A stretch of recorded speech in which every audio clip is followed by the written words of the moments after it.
அடுத்த क्वेश्चन பாருங்க. which of the following is divisible by 17?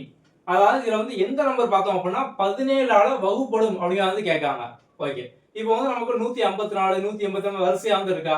என்ன பண்ணும் அப்படின்னா வந்து இதுல நம்ம வந்து கடைசி நம்பர் இந்த ஆப்ஷன்ல கடைசி நம்பர் பாருங்க. கடைசி நம்பர் இன்டு 5. 4 இன்டு 5 அப்படின்னா என்ன 20 அப்படிதானே? நமக்கு அதுக்கு மேல என்ன இருக்கு 15 வந்து இருக்கு. So 15 minus 20 5.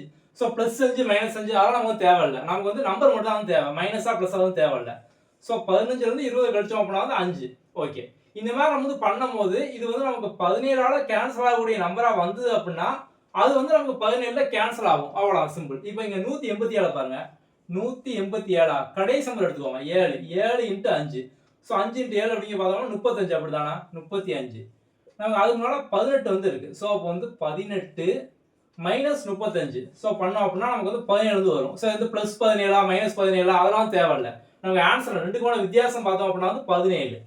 சோ அப்ப இங்க 17 வந்துட்டா இந்த மாதிரி 17ஓ இல்ல 34 51 17ஓ இல்ல வந்து 17 ஆல கேன்சல் ஆகக்கூடிய நம்பரோ அது வந்து அப்படின்னா இந்த நம்பர் வந்து எக்ஸாக்ட்டா பார்த்தோம் அப்படின்னா 17 ஆல கேன்சல் ஆகும். அப்ப 187 தான் பார்த்தோம் அப்படின்னா ஆன்சர். இப்போ இதெல்லாம் ட்ரை பண்ணி அப்படின்னா இந்த மாதிரி வந்து எக்ஸாக்ட்டா வந்து வராது. அவ்வளவுதான் சிம்பிள்.